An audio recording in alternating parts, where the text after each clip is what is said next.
Aleluia, glória a Deus.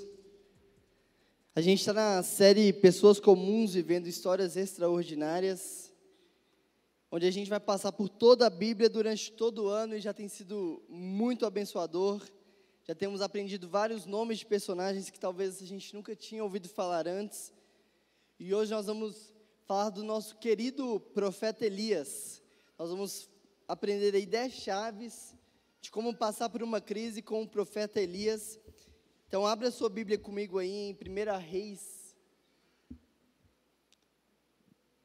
capítulo 17. 1 Reis 17.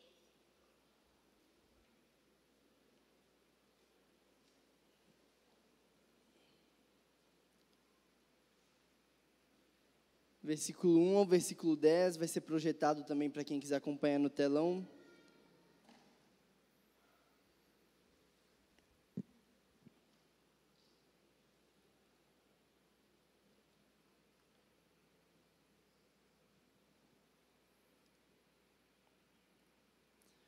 Primeira Reis 17, do 1 ao 10. Amém?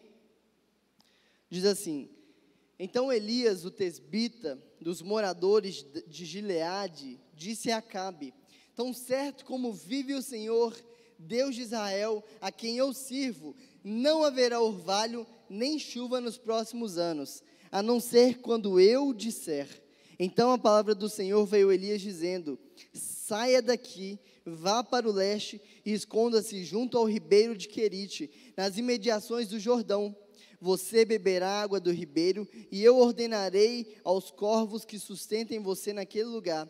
Elias foi, e segundo a palavra do Senhor, retirou-se e ficou morando junto ao ribeiro de Querite, nas imediações do Jordão. Os corvos lhe traziam pão e carne pela manhã, bem como pão e carne ao anoitecer, e ele bebia a água do ribeiro. Versículo 7, mas passando alguns dias, o ribeiro secou, porque não havia mais chuva sobre a terra. Então a palavra do Senhor veio a Elias dizendo: Levante-se e vá para Sarepta, que pertence a Sidom, e fique por lá. Ali ordenarei a uma viúva que dê comida para você. Então ele se levantou e foi para Sarepta. Chegando ao portão da cidade, encontrou uma viúva que estava apanhando lenha, e ele a chamou e lhe disse: Por favor, traga-me um pouco de água numa vasilha para que eu possa beber.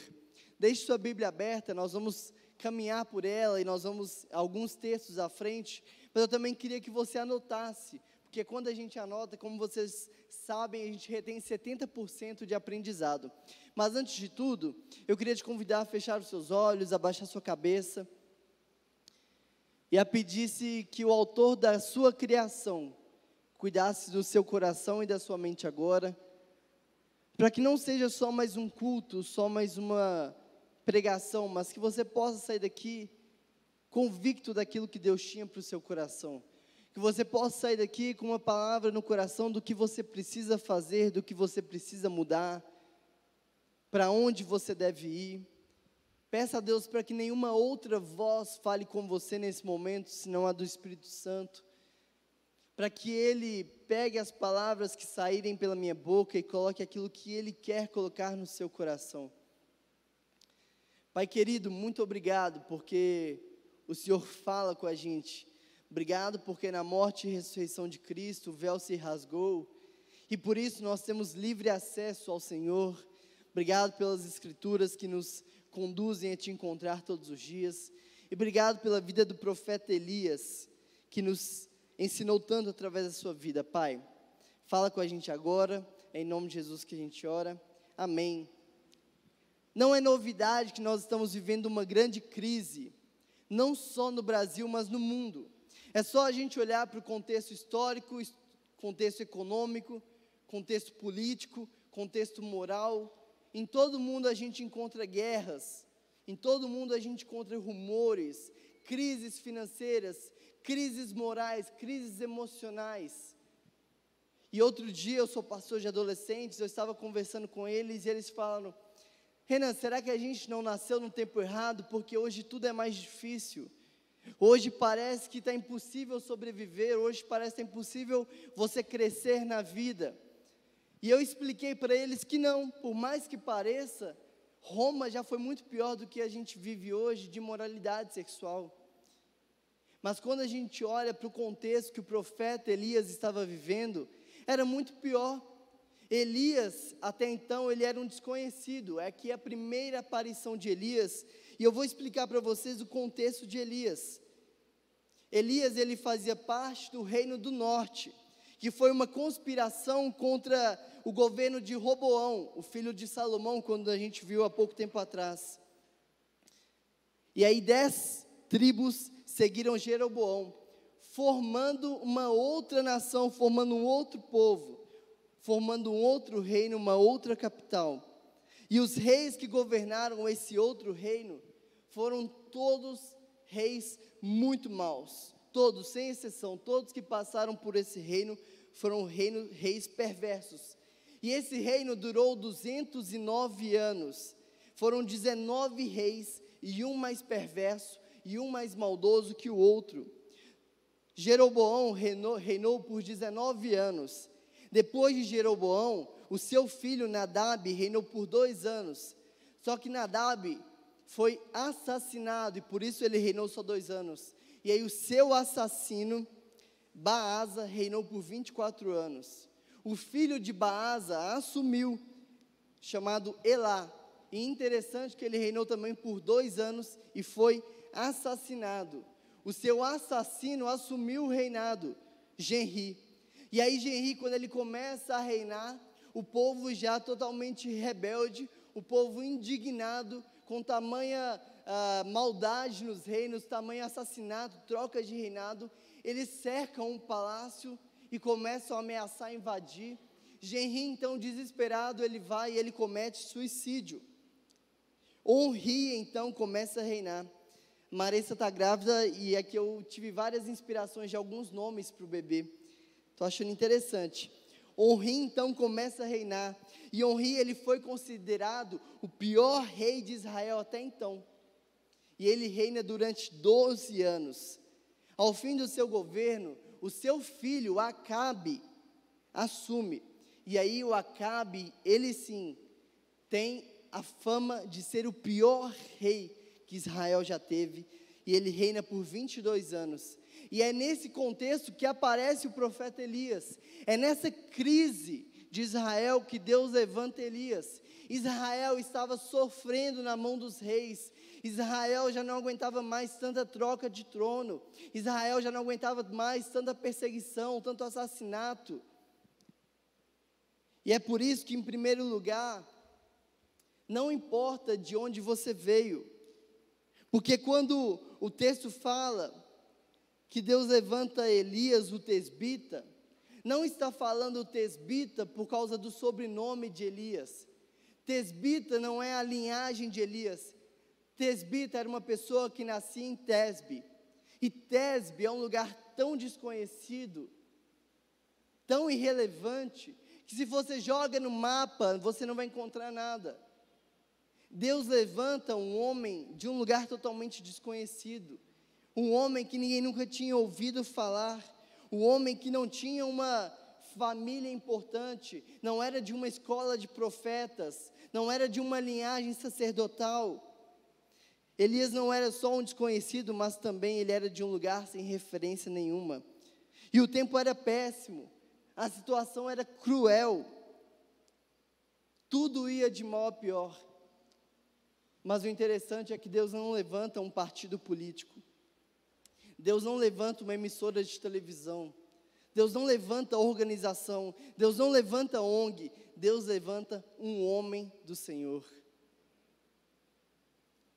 Talvez você tenha olhado para a nossa situação e você tenha pensado, cara, Deus precisa levantar alguém. Deus precisa colocar uma organização que vai enfrentar o governo. Deus precisa derrubar esse governo atual. Deus precisa levantar alguma coisa. Mas talvez o que Deus quer fazer é começar a agir através da sua vida. E não importa qual seja o seu passado, não importa de onde você veio, não importa qual seja a sua linhagem. O que importa é se você é um homem ou uma mulher de Deus. Elias não vem de uma escola de profetas, não vem de uma classe sacerdotal. Elias não lutou em guerras, ele não tem títulos ou medalhas para merecer falar com o rei. O rei nunca tinha ouvido falar de Elias até então. Mas Elias, ele não se preocupa com o seu passado. Elias não se preocupa de onde ele veio. Ele não se preocupa com o que vão pensar dele. Elias apenas age de acordo com o que Deus tinha para ele. O quanto o seu passado tem interferido no seu presente. O quanto o seu histórico familiar tem te impedido de viver os seus sonhos. O quanto a linhagem, o seu avô, o seu pai, os seus tios, tem abaixado a sua autoestima e a sua confiança, a ponto de você não ter coragem para inovar, a ponto de você não ter coragem para se colocar de pé, a ponto de você não ter coragem para sair na rua e começar a pregar e profetizar, ensinar que existe um Deus que morreu e que ressuscitou, e que não é justo que as pessoas vivam a vida que está levando. O quanto que você viveu até o ano de 2023 tem te impedido de viver aquilo que Deus tem para você a partir de agora? Porque não é nem os outros que te julgam, mas o que eu vejo é que cada um de nós estamos julgando a nós mesmos, de onde nós viemos, qual é o nosso passado, o que nós fizemos na infância, o que nós fizemos na adolescência, e o quanto tudo isso te torna incapaz de ser usado por Deus. Mas o interessante é que o mesmo Pedro que era cheio de dívidas, o mesmo Pedro que era impulsivo, o mesmo Pedro que cortou a orelha de um soldado por maldade, o mesmo Pedro que negou Jesus, o mesmo Pedro que tantas vezes ofendeu pessoas, o mesmo Pedro que afunda nas águas ao caminhar com o Mestre, é o mesmo Pedro que depois de um encontro verdadeiro, prega e mais de 10.000 pessoas se convertem. Jacó, ele era conhecido por ser traidor, o seu nome era traidor, traiu seu pai, traiu seu irmão, fugitivo. Depois de encontro com Deus, ele se torna Israel. Não importa qual tenha sido a sua vida até aqui, o importa é quem você é depois de encontro com Deus. Davi, homem sem linhagem, sem títulos na família, sem força, sem boa aparência, nem o próprio pai acreditava que Davi poderia ser quem ele se tornou. Mas depois de encontro com Deus, Davi se torna o rei de Israel. Por isso, meu querido, não importa o seu passado, não importa de onde você veio, não importa quem você era sem Deus, importa quem você se torna depois de encontro com Deus. Ter um encontro com Deus não é viver na expectativa de um dia viver com Ele, mas é por onde você for, você levar Ele dentro de você, levando transformação por onde quer que você passe. Ter um encontro com Deus não é viver na expectativa de que um dia algo vai mudar, mas é todos os dias viver uma transformação de dentro para fora. Depois de encontrar a Deus, tudo é como nunca antes. Deus chegou e agora eu louvo como nunca antes. Deus chegou e agora eu respiro como nunca antes. Deus chegou e agora eu me alegro como nunca antes. Deus chegou e agora eu ouço como nunca antes. Deus chegou e agora eu amo como nunca antes. Deus chegou e agora eu trabalho como nunca antes. Quando Deus entra na sua vida, tudo se torna como nunca antes. Deus chegou e por isso agora eu vivo como nunca vivi antes. Não importa o seu passado, importa o que você vai fazer a partir de agora que Deus está na sua vida. Como a gente já ouviu aqui, passado resolvido, futuro decidido. Coloque uma conclusão no seu passado. Coloque a mão sobre o seu passado e fale, basta, a partir de agora será diferente. O que seu histórico tem te impedido de viver? O que as pessoas sabiam sobre você tem te impedido de viver? Porque Lamentações fala que Deus lança no mar do esquecimento os nossos pecados. Deus está pegando o seu histórico a partir do seu encontro com Ele. Ele está rasgando, Ele está falando, agora nós vamos começar de novo. Agora você vai ter um novo nome, agora você vai ter uma nova história, agora você vai ter um novo significado de vida. Jesus, Ele te lava e Ele te redime com o sangue dEle. Então, por que você tem sido responsável por tornar ainda mais difícil o que Deus quer fazer na sua vida? Por que você tem olhado para si, procurado motivações do porquê você não pode ser usado?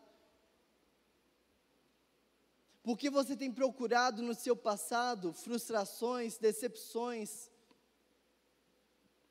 Por que você tem vasculhado, tentando mostrar para Deus o porquê você não pode ser usado? Porque quando a gente olha para a Bíblia, Deus faz questão de deixar claro que Ele usava pessoas improváveis para viver histórias extraordinárias. Por isso, não importa, meu querido, o que você viveu até hoje, importa o que Deus pode fazer em você a partir de agora. Em segundo lugar, Elias foi levantado para trazer juízo sobre a nação. Ainda no versículo 1, Elias disse: tão certo como vive o Senhor, o Deus de Israel, a quem eu sirvo, não haverá orvalho nem chuva nos próximos anos, a não ser quando eu disser. Interessante que Elias ele não foi levantado para levar amor à nação. Elias não foi levantado para tornar o caminho de Israel mais fácil. Elias não foi levantado para ir lá e dar palavras de afirmação para o rei, e fazer amizade com o rei, e postar nas redes sociais que ele era amigo do rei. Elias foi levantado para levar juízo.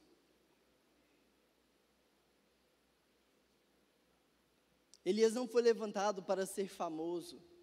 Elias não foi levantado para ser um profeta amado, um profeta admirado, um profeta que todos iam colocar no Twitter os ditos dele na pregação, que as pessoas iam tirar foto dele falando e iam colocar as frases dele. Elias foi levantado para ser morto. Elias foi levantado para colocar o dedo na cara do rei e trazer juízo para a vida dele. Elias não estava lidando com um ministério fácil. Elias nunca tinha tido acesso ao rei, ninguém nem sabia quem era Elias. Mas Elias, ele não quis ir devagar. Elias não quis ir aos poucos. Ele não quis primeiro conquistar a amizade do rei para depois trazer a verdade. Elias entendeu o senso de urgência. E ele não ficou preocupado com o que poderia acontecer com sua vida. Você tem noção que Elias poderia nem sair vivo dessa conversa? O rei poderia de imediato ordenar que matassem Elias. Quem esse homem está pensando que ele é? Para vir diante de mim trazer uma acusação? Mate esse homem. Elias sabia que Acabe era um cara mau. Acabe era assassino. Elias sabia o quão complicado estava a situação. Acabe, ele era um homem cruel, perverso, mau. E para piorar, Acabe se casou com Jezabel. Elias era só um cachorrinho de Jezabel. Jezabel era uma mulher mandona, assassina, malvada, cruel. Não quero ficar falando mal de ninguém aqui não, mas Jezabel eu vou te falar, viu? E é diante de Acabe e Jezabel que Elias está se colocando. Jezabel estava matando, ela ordenou que mandasse matar todos os homens de Deus, só pelo fato deles não se prostrarem a Baal. Tem noção do que Elias está fazendo? Ele está se colocando diante dos dois piores reis de Israel, Acabe e Jezabel, colocando a sua vida em jogo e trazendo aquilo que Deus mandou ele trazer, por mais dura que fosse a mensagem. Agora, se Jezabel já estava matando os homens de Deus só por eles não estarem adorando a Baal, imagina o que ela mandaria fazer com Elias, que estava agora trazendo juízo. E quando um homem fala para Israel que não vai chover, ele está dizendo que as plantações vão parar, que as fontes vão secar, e que os homens e as mulheres vão começar a morrer de fome e de sede. Agora imagina o que eles poderiam fazer com Elias. Mas me constrange ao olhar para a atitude de Elias, porque hoje em dia tem gente que só quer ser usado por Deus quando tem outras pessoas olhando. Tem pessoas que só querem ser usadas por Deus quando não vão precisar se comprometer, quando não vão precisar se sujar, quando não vão precisar colocar a mão no sujo. Tem gente que só quer servir se for escalado apenas uma vez por mês. Tem gente que até quer servir, dá o nome para servir, mas se mais de uma vez colocar ele, aí dá problema. Porque ele tem outra vida além da igreja, ele tem compromissos além da igreja, ele tem história além da igreja. Tem gente que quer servir, mas só quer servir em ministérios que dão visibilidade. Quer servir cantando, quer servir pregando, quer servir dando aula. Mas não quer servir quando precisa limpar um banheiro. Não quer servir no estacionamento onde não tem ninguém olhando. Não quer servir amando lá fora. Tem gente que só quer servir quando os outros vão admirar e de alguma forma vai falar, caramba, aquela pessoa é uma pessoa de respeito. Tem gente que quer servir, mas é muito custoso vir a 2 cultos na semana. Tem gente que quer servir, mas não quer ser parte de uma célula. Pessoas que ficam colocando condições para servir a Deus ainda não entenderam o sentido da vida. Pessoas que ficam colocando condições para servir a Deus ainda não entenderam o sentido do reino. A palavra que Paulo usa para falar de servo, além de se comparar a escravo, é ainda pior que um escravo. A palavra do grego quer dizer escravo que foi condenado à morte. É esse o nosso significado. Escravos que estavam condenados à morte, mas que agora foram promovidos de escravos para amigos de Deus. Em João fala que agora nós podemos ser chamados filhos de Deus. Mas um filho que era escravo, que foi adotado, agora ele quer servir na obra do Pai. Ele quer se doar, ele quer se entregar. Se Deus está colocando um sonho, uma área, um projeto, um propósito no seu coração, vai de cabeça. Mergulha, porque por nós não pensaríamos em nada de bom, mas se Deus está colocando é porque Ele está dizendo, vai que eu estarei contigo. Não fique medindo, não fique fazendo contas, não fique comparando o que vai dar certo e o que não vai dar. No dia que o Juan contou a história aqui do Pascoal Piragini, o pastor da PIB de Curitiba, que pegou a sua previdência, que pegou o seu carro, que pegou toda a sua família e doou para a obra de Deus, para a reforma da igreja, e ele compartilhou que ele ia doar o carro. Eu fui para casa com o coração queimando, cheguei em casa, conversei com a Marisa e falei assim, amor, a gente precisa doar o que a gente tem também, porque eu quero fazer parte daquilo que Deus está fazendo. E ali nós decidimos que nós doaríamos o nosso carro, mas se a gente tivesse ficado pensando no extrato bancário, se eu tivesse ficado pensando nos cartões que eu estou devendo, se eu ficasse pensando em contas, em matemáticas, eu encontraria motivos racionais para não colaborar, porque talvez na minha visão eu precisaria mais do que Deus. Mas quando Deus põe algo no nosso coração, a gente não pode ficar fazendo conta. Quando Deus põe algo no nosso coração, a gente não pode ficar racionalizando. A gente precisa se entregar de cabeça, porque o que Deus pode fazer é muito maior do que nós podemos fazer. Então por que eu vou ficar segurando, se eu posso fazer parte do que Deus está fazendo no mundo? Eu fico imaginando um dia o meu neto passando aqui na frente, dizendo com os amigos dele, está vendo esse templo de 211 anos? Um dia o meu avô doou o carro dele e da minha avó, para reformar o 4º andar, e é por isso que Belo Horizonte não tem mais carnaval, é por isso que Belo Horizonte é uma cidade melhor, porque um dia o meu avô fez parte.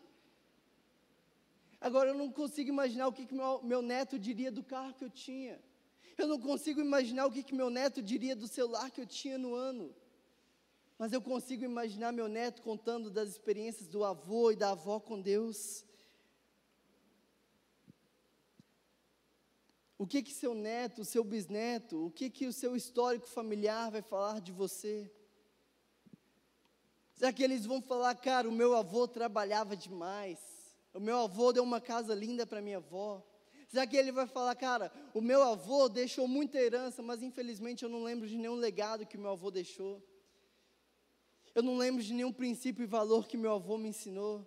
O Juan vive falando, hoje nós estamos aqui por causa do nosso avô Paulo Nossi. Se não fosse aquele homem um dia nos buscando em Betim, hoje nós estaríamos aqui.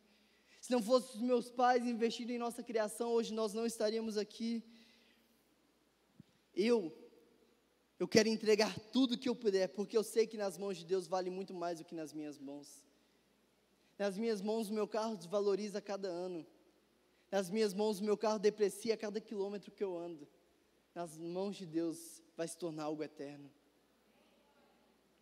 Entregar a vida por Deus é entregar por inteiro. Elias, ele está levando o juízo para uma nação e dizendo para um dos reis mais perversos que Israel já viu. Elias está pondo a vida dele em risco. A morte de Elias poderia ser imediata. O rei podia deixar nem Elias sair dali.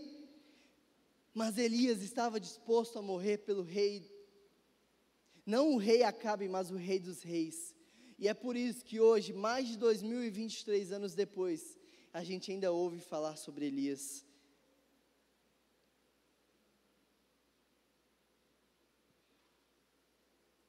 Certa vez, uma galinha chamou um porco para eles abrirem uma lanchonete. E a galinha virou para o porco e falou assim: olha, você vai entrar com bacon e eu vou entrar com ovo. Bora? O porco falou: não, tá doida? Galinha, mas por que? Vai dar certo, a gente vai vender muito. E o porco falou: você está entrando com ovo. O ovo você está só se envolvendo. Mas eu estou me comprometendo porque eu vou dar meu corpo. Eu vou morrer por essa causa. Sabe a diferença de se envolver e se comprometer? A galinha estava se envolvendo porque o ovo ela já dá quase todos os dias. O ovo ela já tem a necessidade de colocar para fora. Dar o ovo não ia ser um sacrifício, não ia matar a ela. Mas o porco ele estava se comprometendo porque ele ia ter que dar a sua própria vida. Ele estava comprometido com aquilo. Tem pessoas que estão envolvidas com a igreja, que vêm aos domingos, que assistem, que participam. Mas tem pessoas que estão comprometidas, que estão dando a sua vida, estão se doando, e que estão fazendo parte daquilo que Deus está fazendo no mundo.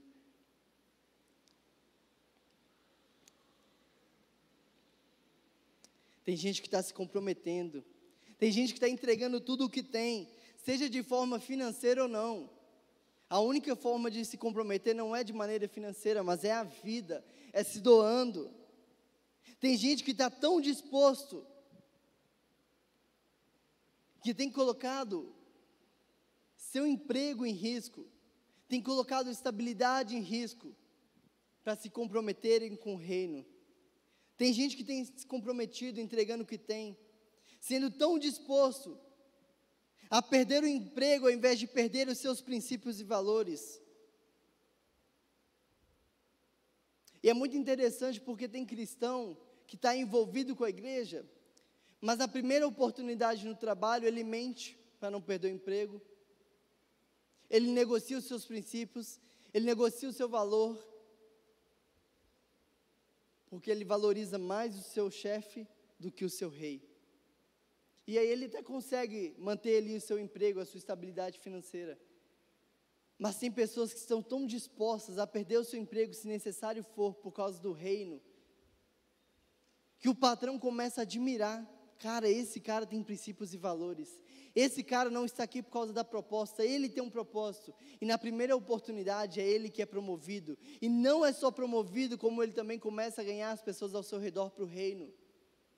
E aqui eu poderia dar o exemplo do condomínio, poderia dar o exemplo da vizinhança, da escola, da faculdade. A pergunta que eu quero que você se faça nessa manhã é o quanto você está comprometido ou envolvido com o reino de Deus. Em terceiro lugar, primeiro Deus trabalha em você para depois trabalhar através de você.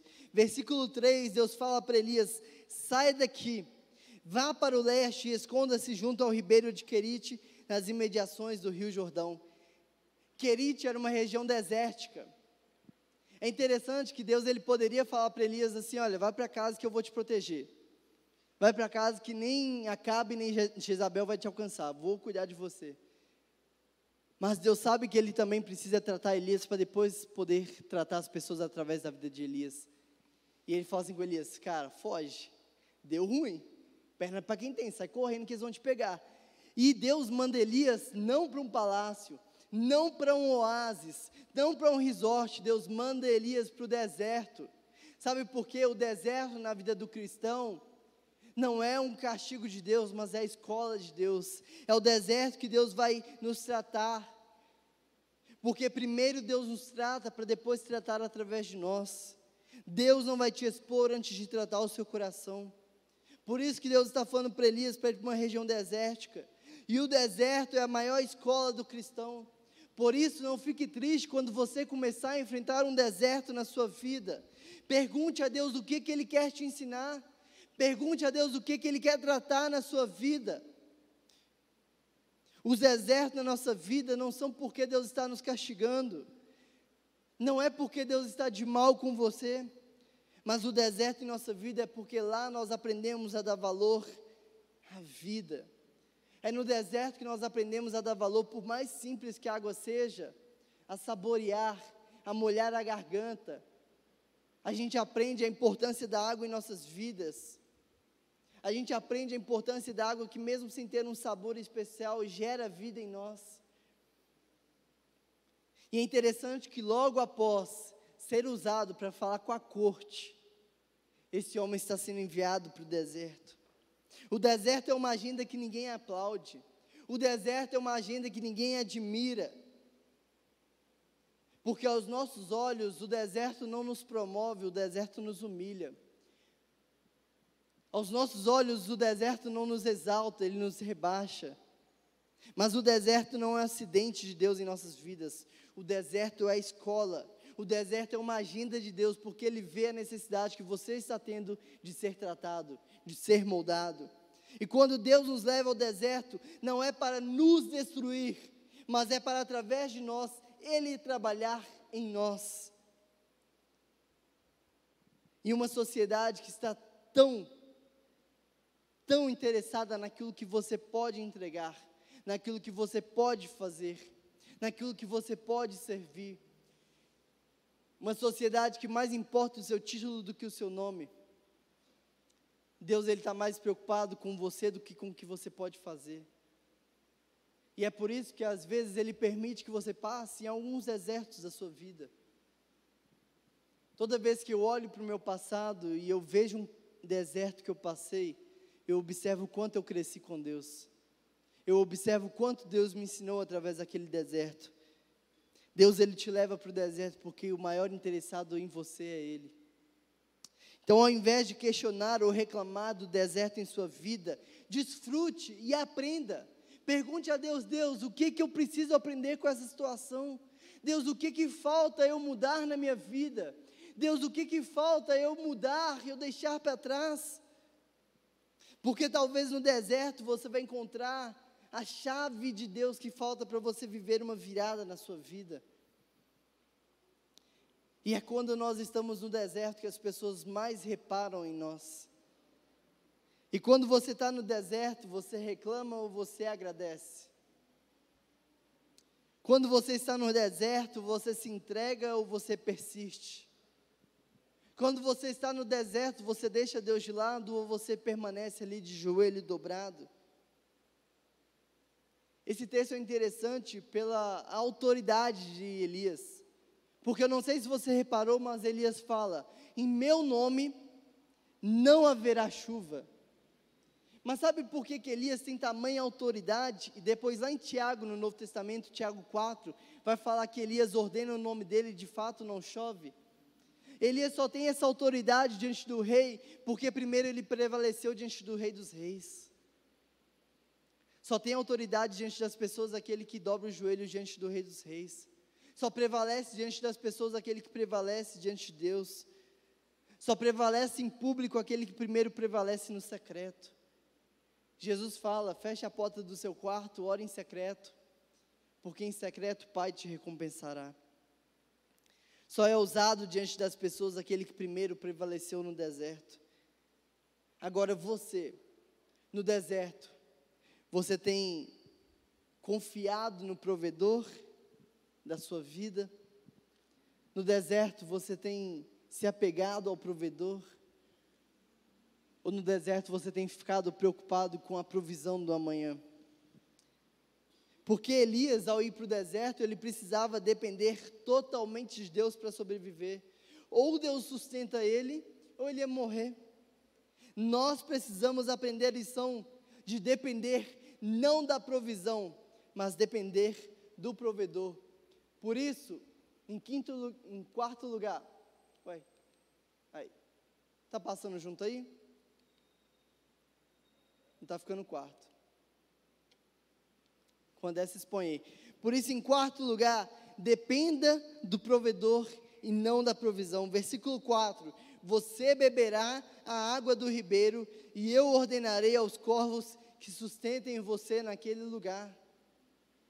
A Bíblia fala que os corvos levavam carne de manhã e carne de noite. Elias no deserto estava comendo melhor que a gente hoje. Os corvos estavam levando comida, levando carne para Elias. Mas porque Elias não estava dependendo da provisão, ele estava dependendo do provedor. É aquele que provia, é aquele que enviava, é aquele que dava o maná diário, que era o Deus de Elias. Por isso, em quarto lugar, para você que está anotando, não dependa do provedor e não da provisão.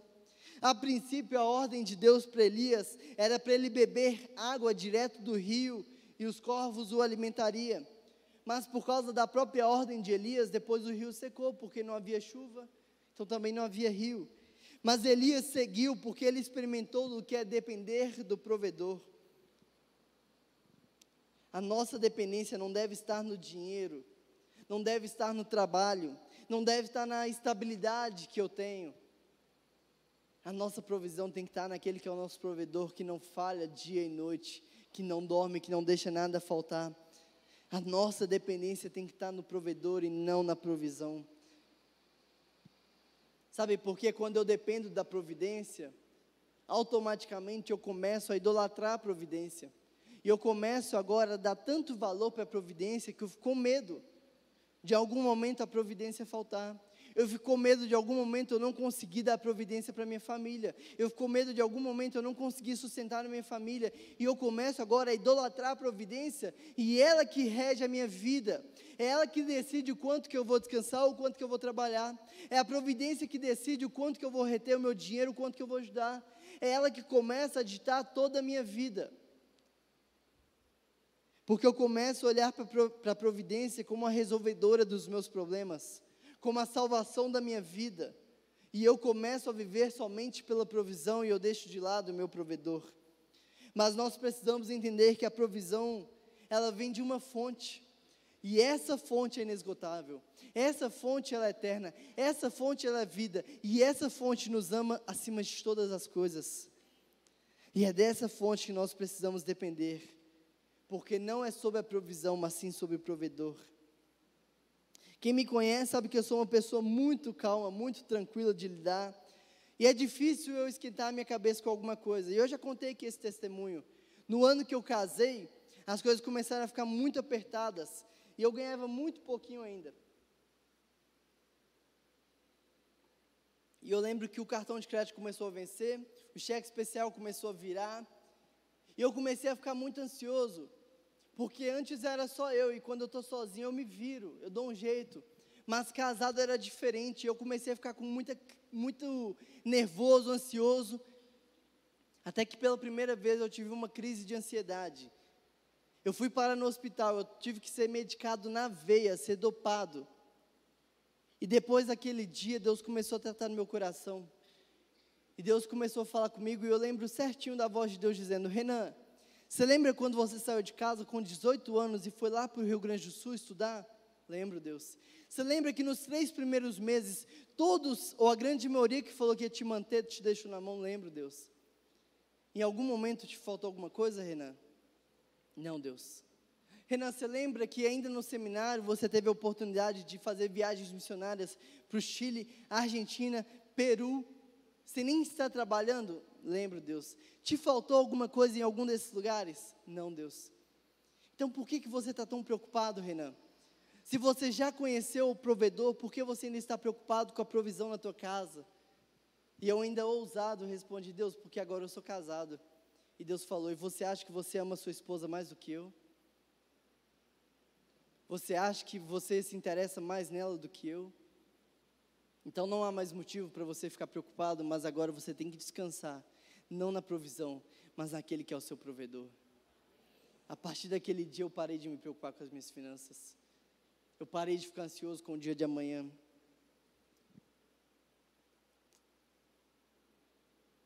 Agora descanse e faça o que eu pedi para você fazer. Deus falou comigo, que é cuidar da sua família, quer se doar por ela, quer cuidar do coração dela. E deixa que a provisão eu faço, deixa que a provisão eu dou, porque eu sou o provedor. A minha natureza é prover, a sua natureza é cuidar, é amar. Então faça o seu papel como marido. E aquele dia eu aprendi o meu papel como homem da casa, não é ensinar sobre trabalhar pela provisão, mas é ensinar a minha família a viver pelo provedor. Não é ensinar para ter a provisão do amanhã, mas é ensiná-los a viverem pelo provedor. Sabe por quê? A provisão ela é diária, mas o provedor ele é eterno. A minha provisão, se eu adoeço, ela acaba, mas pelo meu provedor é uma fonte inesgotável que nunca tem fim. Lembra que Jesus falou para o diabo, lá no monte, quando ele foi tentado? Não só de pão viverá o homem, mas de toda palavra que sai da boca de Deus. Ou seja, não é do pão diário, mas é da boca do Deus eterno, e as palavras do Deus eterno. Por isso, você marido ou esposa, eu não sei o quanto você tem se preocupado com a provisão. Mude a sua ótica, mude o seu olhar e pare de olhar para a provisão e comece a olhar para o provedor. Porque a sua despensa pode parecer que está acabando, mas a despensa de Deus está sempre cheia, sempre transbordando. Ele não tem o porquê querer que falte nada em sua vida. Assim como um dia Ele recordou todo o meu passado, comece a recordar o seu. Em que momento te faltou pão? Em que momento te faltou água? Em que momento te faltou onde dormir, o que vestir? Descanse no Deus provedor. Em quinto lugar, não importa qual seja a ordem, apenas obedeça. Versículo 9, levante-se e vá para Sarepta, que pertence a Sidom, e fique por lá. Elias, ele estava em Querite, escondido de Acabe e Jezabel, escondido, ameaçado de morte. Quando Deus está falando para ele ir para Sarepta, o negócio fica mais embaixo, porque Sarepta fica fora de Israel. Elias ia ter que atravessar a fronteira, e Elias sabia que ele estava sendo procurado vivo ou morto. E nesse período, conforme o capítulo 18, versículo 10, Elias estava sendo caçado, se ele não tivesse já morto, para matarem ele. E olha o que Obadias, lá no capítulo seguinte, fala para ele: juro pelo nome do Senhor, o teu Deus, que não há só uma nação,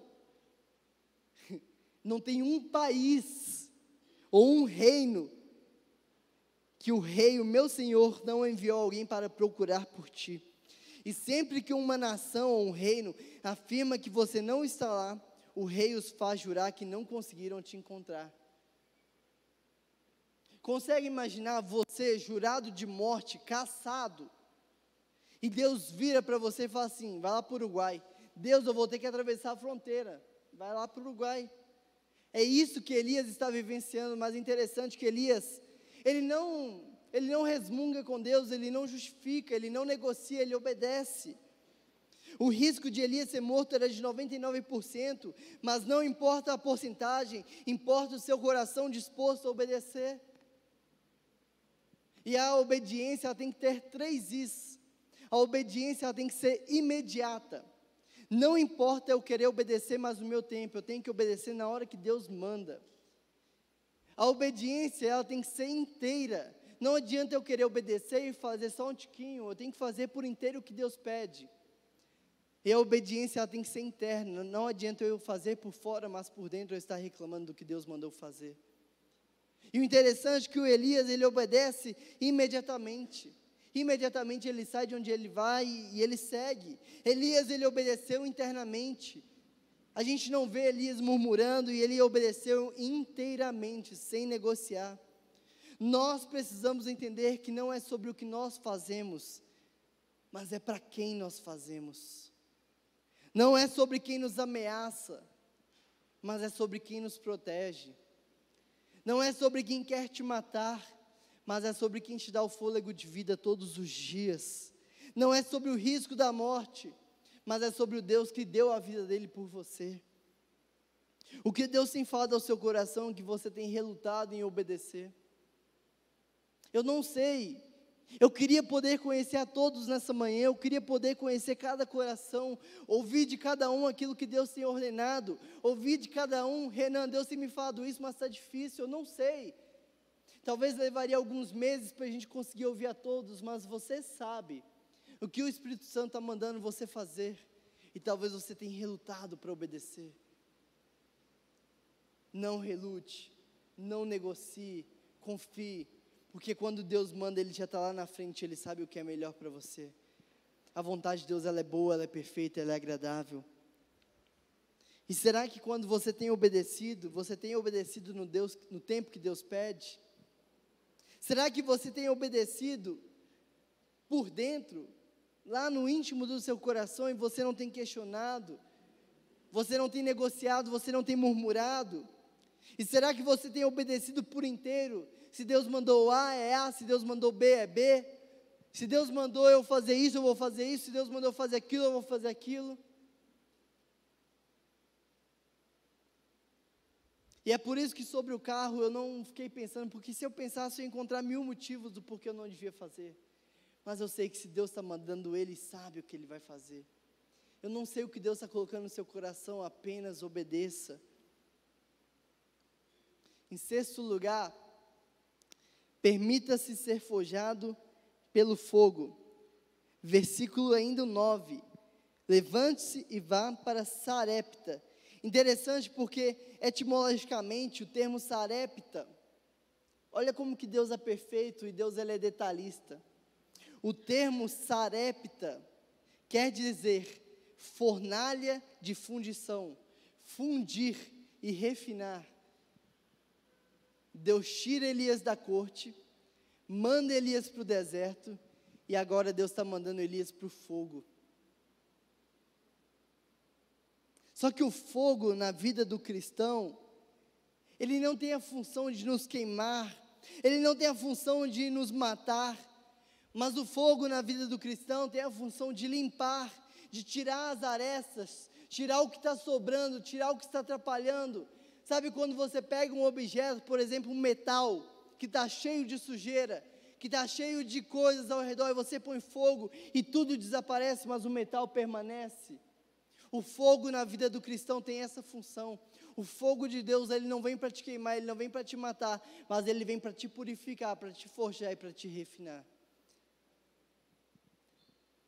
Deus está preparando Elias para algo grande, por isso que Elias primeiro passa pelo deserto. E quando Elias achou que o deserto tinha acabado, agora vem o fogo, porque o fogo precisa ainda forjar e refinar a vida de Elias.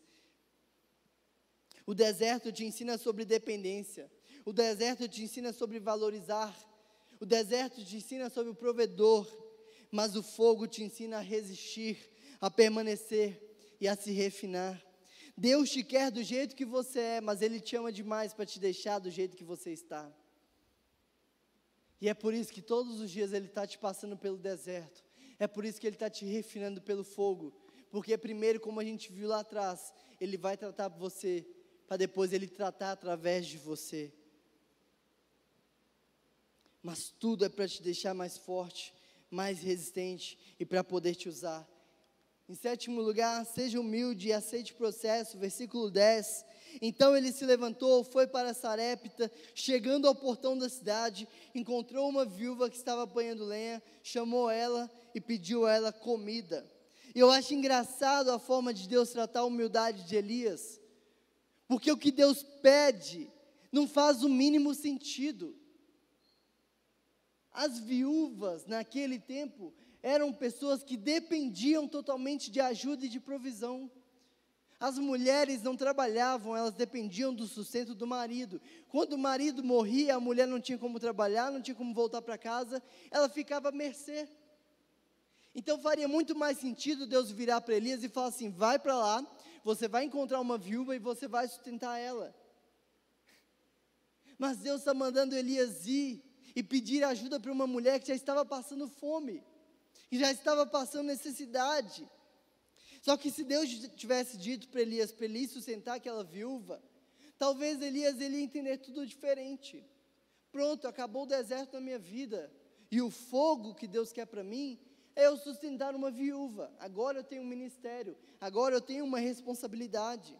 Mas não, o que Deus quer é que Elias vá para lá ser sustentado por uma mulher que estava com um filho, já passando fome. O que Deus está fazendo é trazendo um tratar no coração de Elias, mais uma vez ensinando a ele que não era sobre a provisão, mas que era sobre o provedor. Você só entende que Deus é tudo quando você não tem mais nada na vida.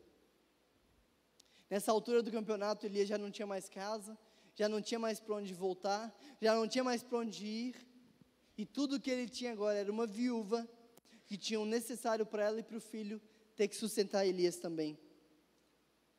Aquela mulher já conhecia a provisão de Deus, porque a Bíblia fala que todos os dias Deus multiplicava a farinha e o azeite. Então imagina você vai lá na sua cozinha, prepara lá um pão, prepara um bolo, e quando você olha para o azeite, quando você olha para a farinha, continua no mesmo nível.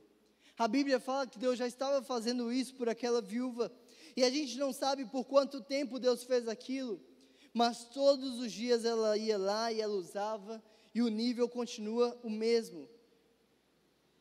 O milagre de Deus em nossa vida, ele é diário, ele é contínuo.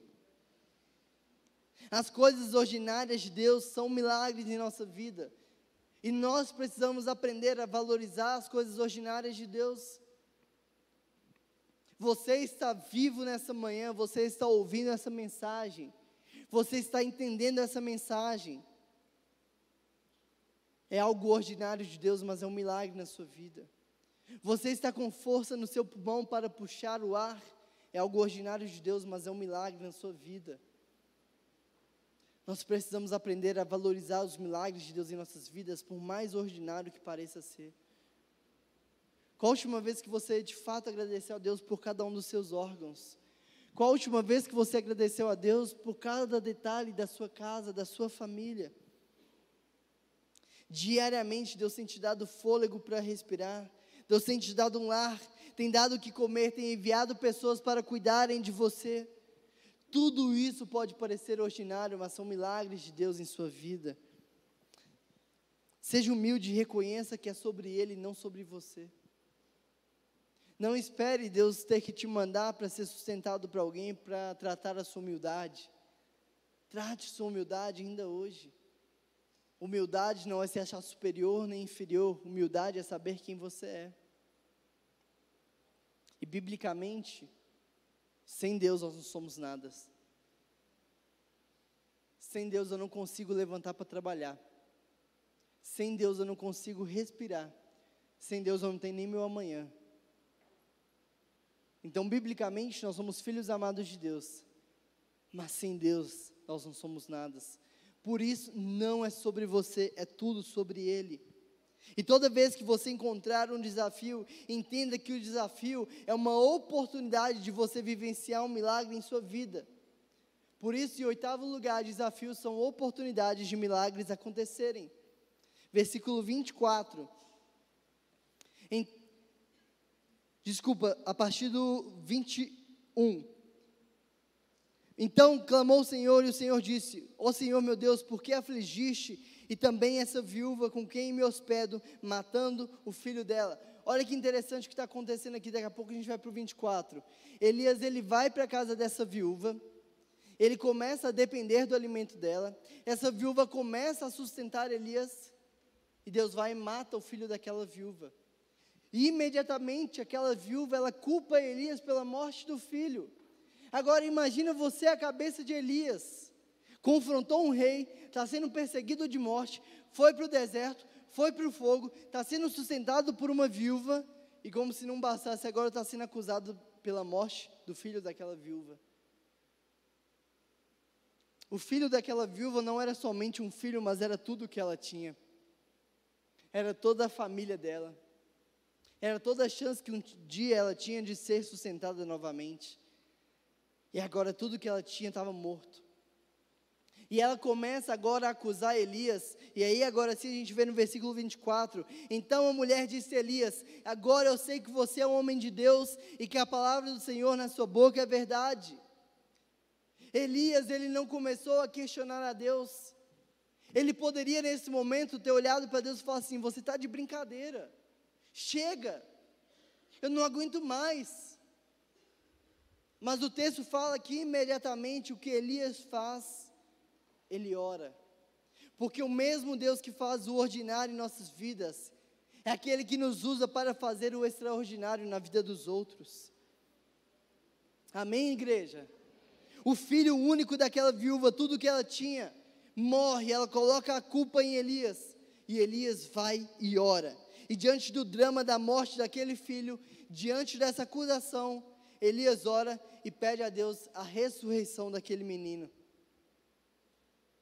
Só que a gente precisa aprender a olhar para a Bíblia e observar os detalhes. Até então Samuel não tinha nenhum registro de ressurreição.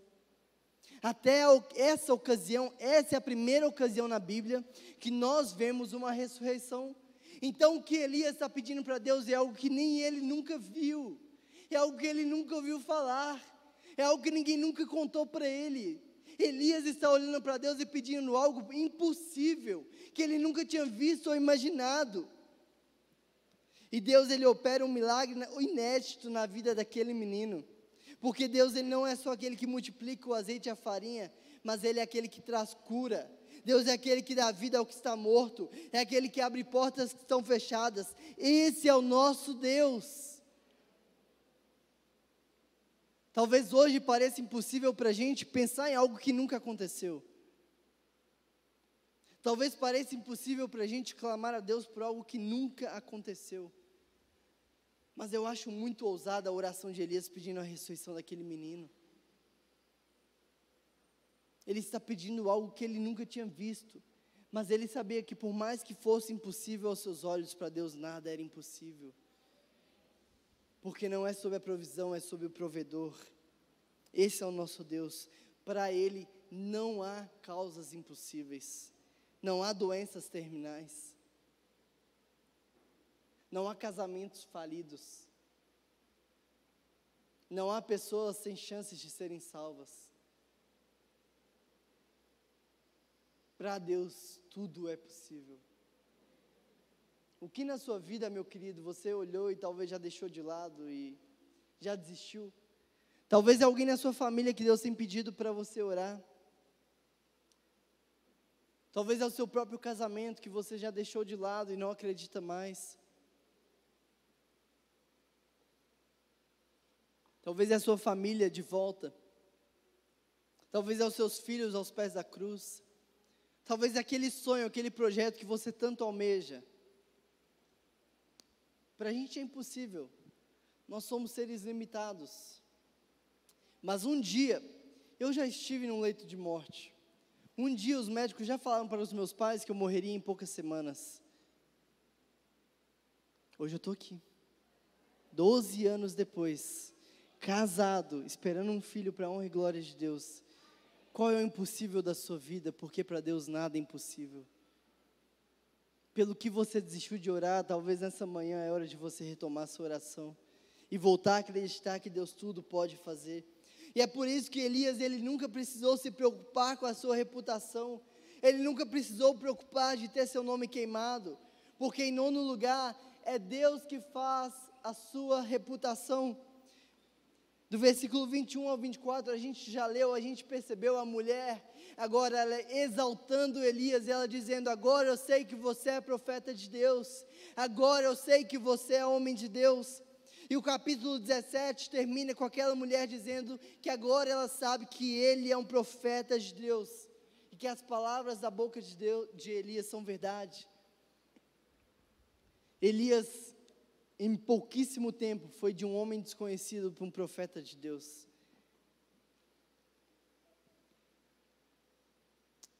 O que você tem deixado de lado por causa da sua reputação?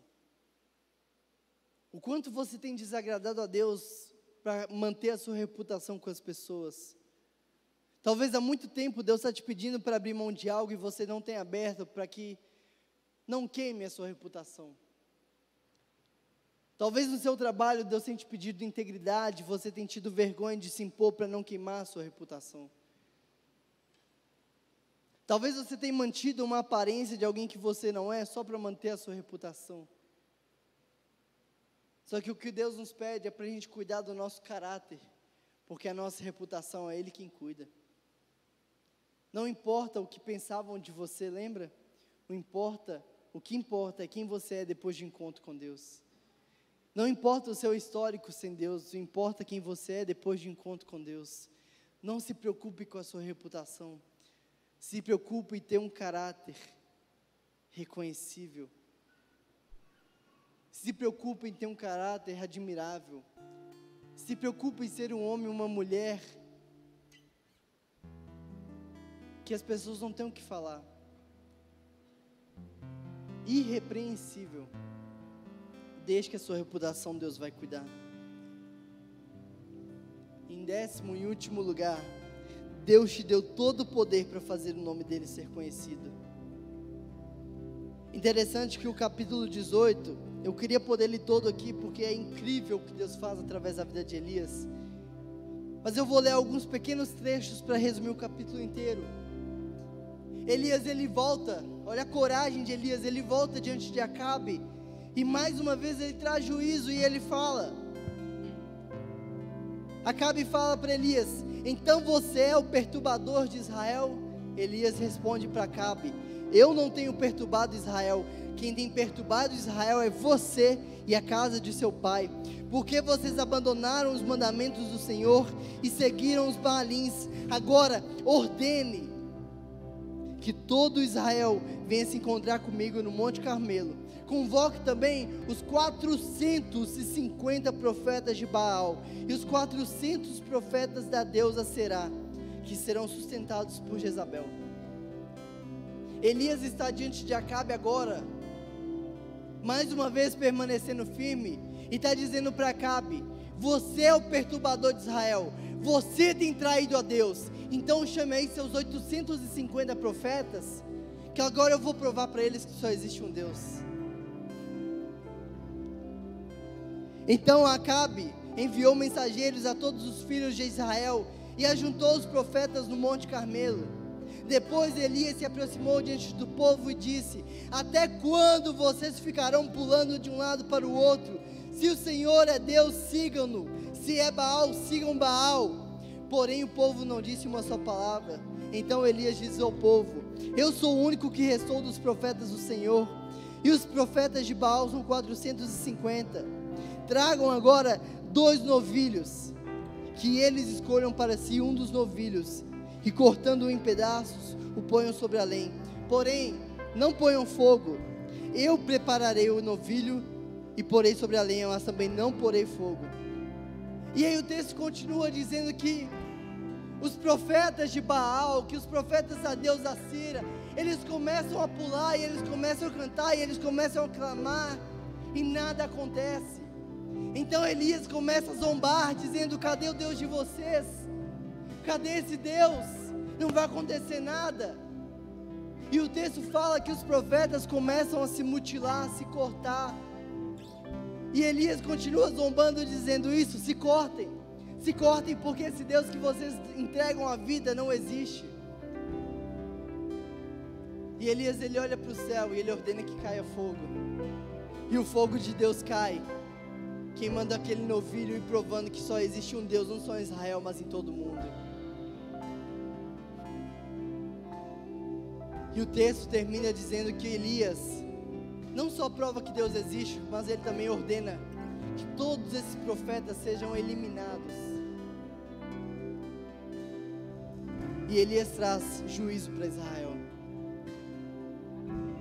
Não fique preocupado se você vai conseguir provar o poder de Deus e ser chamado de alguém respeitoso, valorizado. Se preocupe em provar o poder de Deus, para que as pessoas conheçam Deus através da sua vida. Não queira ir orar curando alguém para que você seja conhecido. Ore curando alguém para que o nome de Deus seja conhecido. Abençoe para que o nome de Deus seja conhecido. Porque não importa o que as pessoas lá fora estão fazendo por outros deuses, esse Deus não existe, uma hora ou outra ele vai vir à tona. Importa que o nosso Deus é o único Deus que está vivo, que está operando, que está cuidando de cada um de nós. Se coloque de pé, vamos orar.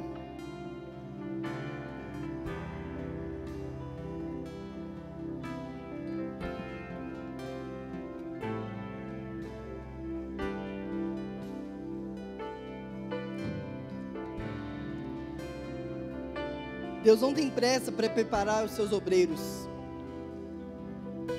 Presta atenção nisso. Deus não tem pressa para preparar aqueles que vão ser usados por Ele. Deus preparou Elias durante 3 anos e meio para usá-lo em uma noite no Monte Carmelo. Elias passou pela corte, passou pelo deserto, passou pelo fogo, e durante 3 anos e meio Deus estava preparando ele para ele ser usado um dia. Deus preparou Moisés por 80 anos,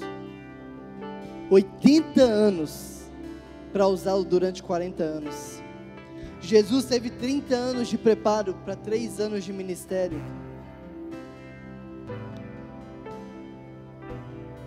Elias foi preparado 3 anos e meio para confrontar o rei, para confrontar o povo e para confrontar os deuses. Por isso que não importa o seu histórico até hoje, importa o que Deus vai começar a fazer em você a partir de hoje. Não importa o tempo que Deus tem demorado te preparando, importa o que Ele pode fazer a partir de agora através da sua vida. Porque quando Deus colocar a mão sobre você, você vai ver tudo começando a acontecer. E você sendo usado para profetizar, você sendo usado para curar, você sendo usado para ministrar, você sendo usado para dar vida. Por isso descanse, que se o seu momento ainda não chegou, Deus ainda vai fazer grandes coisas na sua vida. Feche seus olhos, comece a orar, comece a clamar a Deus. Deus, o que que o Senhor tem para a minha vida? Deus, o que que o Senhor quer me usar? Deus, o que que ainda falta? Qual o deserto que eu preciso passar? O que que o fogo precisa queimar em mim? Deus, qual o ministério que o Senhor tem para mim? Deus, aonde eu quero, Deus? Não é onde eu vou chegar, mas é onde o Senhor quer que eu chegue. É lá que eu vou chegar e eu vou transformar. Nós somos uma família não para ficar fechada em 4 paredes. Nós somos uma família que durante a semana se espalha e alcança multidões. Uma família que por onde chega transborda. Uma família que por onde chega transforma. Uma família que por onde chega leva vida, leva esperança, leva fôlego. Nós somos uma família que vai transformar Belo Horizonte. Homens e mulheres dispostos, não a se envolver, mas a se comprometer com o Reino. Não dê para Deus algo que não te custe nada. Dê para Deus aquilo que vai sacrificar a sua vida. Se comprometa com o Reino. Se entregue de verdade. Dê aquilo que vai te custar. Dê aquilo que vai mexer com a sua organização. Dê aquilo que você vai olhar para si mesmo e pensar: se não é a provisão de Deus, eu não tenho o que fazer. Se não é a provisão de Deus, eu vou morrer de fome. Porque não é sobre a provisão, mas é sobre o provedor. Deus, nessa manhã, Pai, nós estamos aqui reunidos em Teu nome. E nós clamamos, Pai, forja-nos, prepara-nos. E nos mostre o que ainda falta a gente sacrificar e se comprometer para a expansão do Teu reino através de nossas vidas. Que nós sejamos usados todos os dias por amor ao Teu nome. É em Teu nome que nós oramos.